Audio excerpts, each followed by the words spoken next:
जय श्री राम दोस्तों, हिंदुत्व की पुकार में आपका स्वागत है। कैसे हैं आप सब?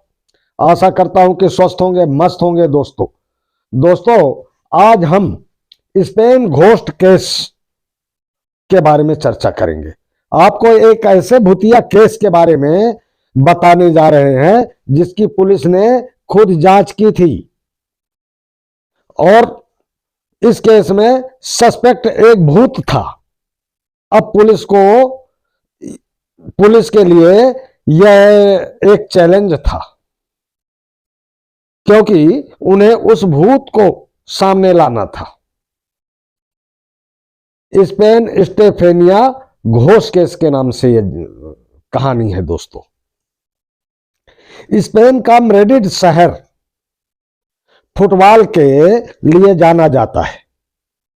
इसी शहर में एक ऐसा अजीबोगरीब केस लोगों के सामने आया जो आज भी रोंगटे खड़े कर देता है। कहानी मैड्रिड के एक 18 साल की लड़की स्टेफेनिया गिडाज लेजारो की है, जो स्पेन के मैड्रिड में अपने माता पिता के साथ वेलेकस में स्थित एक अपार्टमेंट में रहती थी। स्टेफेनिया की जिंदगी में 18 साल के पहले सब बहुत बढ़िया चलता था, है ना। लेकिन कॉलेज जाने के बाद अचानक उसके बर्ताव में परिवर्तन होने लगा। कभी भाई को देख करके गुर्राने लगती थी, तो कभी सांप के जैसे हिस हिस की आवाजें निकालने लगती थी, दीवारों को नाखून से नोचने लगती थी। उसकी इन हरकतों से घर वाले परेशान रहने लगे। माँ बाप को एक दिन पता चला कि स्टेफेनिया तंत्र मंत्र और काला जादू की किताबें पढ़ती है। यह सारा मामला 1990 का था। अगस्त 1991 में स्टेफेनिया की हालत और भी ज्यादा खराब होती गई और तभी उसे मैड्रिड के एक सरकारी अस्पताल में ले गए और 3 हफ्ते तक इलाज चलने के बाद भी डॉक्टरों को कोई बीमारी दिखाई नहीं दी। एक दिन स्टेफेनिया के माँ बाप को पता चला कि उसकी मौत हो गई। रिपोर्ट में केवल यही लिखा गया कि दिल की धड़कन रुकने से स्टेफेनिया की मौत हुई है। स्टेफेनिया की मौत के बाद क्या हुआ, अब आगे देखिए दोस्तों। स्टेफेनिया की मौत के 1 हफ्ते बाद उसके घर वालों ने एक अजीब चीज गौर की। जब उसने स्टेफेनिया का कमरा खोला तो देखा कि चादर जमीन पर पड़ी है, चीजें इधर उधर बिखरी पड़ी हैं। उन्हें यह चीज थोड़ी अजीब तो लगी, मगर वापस उन्होंने सब ठीक कर दिया। 2-4 दिन बाद जब फिर से कमरे का दरवाजा खोला तो फिर से वही चीजें उन्हें देखने को मिली जो उस दिन देखा था। इस बार तो मानो उनके होश ही उड़ गए। उन्होंने पाया कि स्टेफेनिया के कमरे से अजीबोगरीब आवाजें आ रही हैं। इसके अलावा जब उन्होंने दीवारों पर नाखूनों के नए निशान देखे, अब उन्हें यकीन हो गया कि जरूर कुछ तो ऐसा हो रहा है जो नहीं होना चाहिए। घर वालों ने स्टेफेनिया के कमरे के दरवाजे को नट बोल्ट लगा करके बंद कर दिया, नट बोल्ट से टाइट कर दिया और नट बोल्ट लगाने के बाद छोड़ दिया। लेकिन फिर से कमरे से वही आवाजें आने लगी। मां मां कह करके कोई पुकार रहा था। इस बार कमरे में जो नट बोल्ट लगाए थे वो सारे के सारे निकल गए और दरवाजा भी अपने आप खुल गया था। जब स्टेफेनिया के माँ बाप ने पड़ोसियों से इस बारे में बात की तो पड़ोसियों ने भी बताया कि उन्हें भी रात में घर से आवाजें सुनाई देती हैं। इसके बाद जब कुछ पड़ोसियों ने हिम्मत करके रात में स्टेफेनिया के घर पर रुके तो उन्हें भी वही चीजें देखी और महसूस की, आवाजें सुनी। स्टेफेनिया की मौत को 15 दिन से ज्यादा हो गए थे। तभी अचानक स्टेफेनिया के कॉलेज की टीचर उनके घर पहुंची और बताया कि उनकी दोस्त के एक बॉयफ्रेंड की बाइक एक्सीडेंट में मौत हो गई थी। इसके बाद स्टेफेनिया की दोस्त डिप्रेशन में आ गई थी। अब वो बाइक से जो जिसकी उसके दोस्त की मौत हुई थी, अब उसकी कहानी आगे आप लोगों के समझ में आ जाएगी दोस्तों। स्टेफेनिया अपनी एक दोस्त के बड़े करीब थी।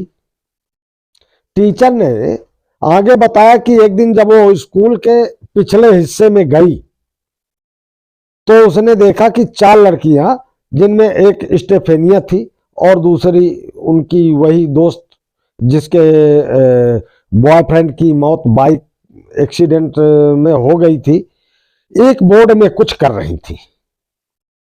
बोर्ड एक गिलास, बोर्ड में एक मतलब बोर्ड के ऊपर एक गिलास रख के उल्टा कर दिया था और एक एक करके उस गिलास पर उंगलियां रख रही थी। जब स्टेफेनिया ने अपनी उंगली गिलास पर रखी तो वो गिलास हवा में तैरने लगी। इसके बाद टीचर ने उन सब लड़कियों को डांटा और उस बोर्ड को तोड़ दिया। जब मैडम ने उनसे बात की तो पता चला कि स्टेफेनिया भूत से बात कर रही थी और बाइक एक्सीडेंट में मृत उस लड़के से भी बात की थी। उसके बाद अचानक एक सफेद धुएं का गुब्बार सा आया और वो सीधे स्टेफेनिया की नाक से अंदर गया और शरीर में चला गया। नाक से वो धुआं पूरा शरीर के अंदर चला गया था। सुनकर स्टेफेनिया के घर वाले और भी डर गए। खैर, घर वालों ने फिर से उसका कमरा खोला और पाया कि स्टेफेनिया की तस्वीर जमीन पर पड़ी थी। पिता ने जब उस तस्वीर की तरफ देखा तो पाया कि स्टेफेनिया के चेहरे पर आग लगी हुई है। उन्होंने फिर से स्टेफेनिया के कमरे को लॉक कर दिया। अगली रात ऐसा कुछ हुआ जो पहले कभी नहीं हुआ था। उस रात स्टेफेनिया की मां जब सो रही थी तो उसको लगा कि उसके ऊपर कोई चढ़कर बैठ गया है और उसका गला दबा रहा है। उन्होंने अपने आप को उस अदृश्य ताकत से छुड़ाने की बहुत कोशिश की और काफी देर बाद उस चीज को शरीर से हटाने में कामयाब हुई। यह रात्र 3 बजे की घटना है। अब पुलिस को कॉल किया गया। इस दौरान पुलिस के चीफ जोस पेड्रो के साथ 4 और सहयोगी पुलिस अफसर मौजूद थे। पुलिस अफसरों को भी ठंडी हवाएं और अजीब आवाजें सुनाई दी। स्टेफेनिया के कमरे में घुसते ही पाया कि तेज हवाएं चल रही हैं, लेकिन बाहर सब शांत था। पुलिस वालों ने स्टेफेनिया के घर वालों को समझाया और चले गए, लेकिन पुलिस के दिमाग में यही सवाल घूम रहा था कि आखिर माजरा क्या है।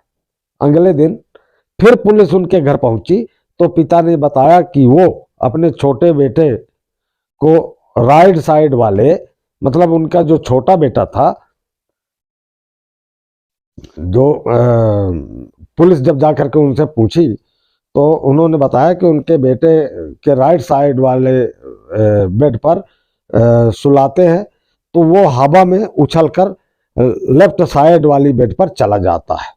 जब पुलिस स्टेफेनिया के कमरे में पहुंची तो देखा कि जीसस की फोटो उल्टी पड़ी है। यह सारी बातें पुलिस की रिपोर्ट में दर्ज है। यह खबरें मीडिया में भी आई। पुलिस ने इंटरव्यू भी दिया। करीब 1 महीने तक इन्वेस्टिगेशन के बाद पुलिस को जब कुछ नहीं मिला तो पुलिस ने उन्हें घर छोड़ने का मशवरा दिया और उन्होंने उस घर को खाली कर दिया। घर बदलते ही यह सारी पैरानॉर्मल एक्टिविटीज खत्म हो गई। इस घटना पर एक फिल्म भी बनी जिसका नाम वेरोनिका है। तो दोस्तों, यह घटना बिल्कुल सत्य है और होता है। आप लोग कमेंट में जरूर बताएं कि क्या ये ऐसा होना संभव है, होता है क्या। मैं भी जरा आप लोगों के कमेंट सुनूं और देखूं कि आप लोग कितना आत्माओं को मानते हैं कि नहीं मानते हैं, क्या है। बस यही जानकारी चाहिए मुझे और कमेंट में आप लोग जरूर बताएं दोस्तों। जय हिंद, जय भारत, जय जय श्री राम, जय महाकाली।